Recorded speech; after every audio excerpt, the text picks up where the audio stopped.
স্বাধীন ভারতের প্রথম অলিম্পিয়ান হিসেবে এক আসরে 2 পদক জেতার রেকর্ড গড়েছেন শুটার মানু ভাকের।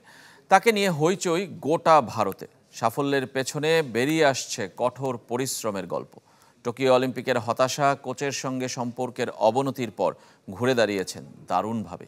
25 মিটার এয়ার পিস্তল ইভেন্টেও পদক জেতার স্বপ্ন দেখছেন মানু।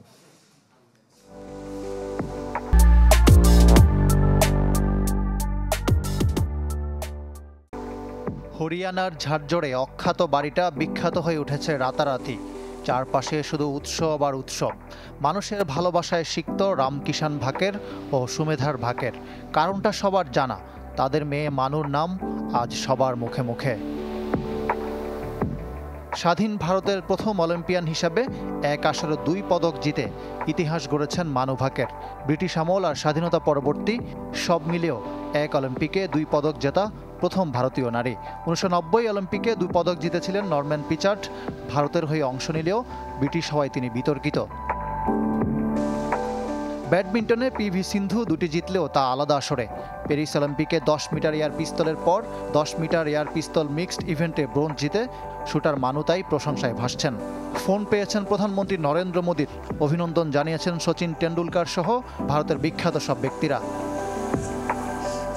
ঐতিহাসিক অর্জনের পেছনে কঠোর পরিশ্রম আর অধ্যবসায়ের গল্প শোনাচ্ছেন বাবা রামকিষাণ।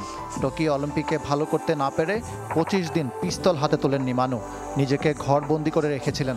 আবার শুটিং রেঞ্জে ফেরার সাহসটুকু হারিয়ে ফেলেছিলেন। তখনই মা বাবা সিদ্ধান্ত নেন মেয়ের একটা বিরতি প্রয়োজন। কেরালায় এক রিসোর্টে ছুটি কাটাতে নিয়ে যান। সেখানে কেটলি তুলতে গিয়েই নাকি পিস্তল হাতে নেওয়ার মতো মনে হয় মানু ভাকের। ফিরে পেতে থাকেন আত্মবিশ্বাস। এখানেই শেষ নয়, ঝড় ঝাপটা আরও গেছে। টোকিও অলিম্পিকের ঠিক আগে কোচ যশপাল রানার সঙ্গে সম্পর্কের ফাটল। বয়স কম থাকায় একাধিক ইভেন্টে অংশ নিতে দেননি কোচ। টোকিওর হতাশার পর কেটে যায় বহুদিন। মান অভিমান ভুলে গুরুর কাছে ফেরেন প্যারিস অলিম্পিকের আগে। অনুশীলনে মানুকে লক্ষ্য ঠিক করে দিতেন যশপাল। না পারলে দিতে হতো জরিমানা।